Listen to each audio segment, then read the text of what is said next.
And Congresswoman Gabbard, you took issue with Senator Harris confronting Vice President Biden at the last debate. You called it a, quote, false accusation that Joe Biden is a racist. What's your response? I want to bring the conversation back to the broken criminal justice system that is disproportionately negatively impacting black and brown people all across this country today. Now, Senator Harris says she's proud of her record as a prosecutor and that she'll be a prosecutor president, but I'm deeply concerned about this record.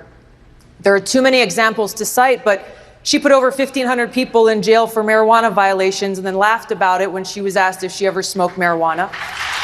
She blocked evidence. She blocked evidence that would have freed an innocent man from death row until the courts forced her to do so. She kept people in prison beyond their sentences to use them as cheap labor for the state of California. And she fought to keep cash bail system in place that impacts poor people in the worst kind of way. Thank you, Congresswoman. Senator Harris, your response.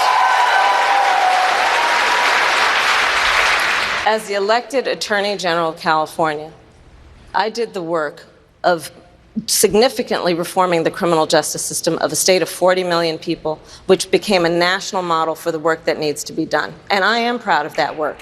And I am proud of making a decision to not just give fancy speeches or be in a legislative body and give speeches on the floor, but actually doing the work of being in the position to use the power that I had to reform a system that is badly in need of reform. That is why we created initiatives that were about reentering former offenders and getting them counseling. It is why, and because I know that criminal justice system is so broken, that I am an advocate for what we need to do to not only decriminalize, but legalize marijuana in the United States. I want to bring Congresswoman Gabbard back in. Your response, The bottom line is, Senator Harris, when you are in a position to make a difference and an impact in these people's lives, you did not. And worse yet, in the case of those who were on death row, innocent people, you actually blocked evidence from being revealed that would have freed them until you were forced to do so. There is no excuse for that.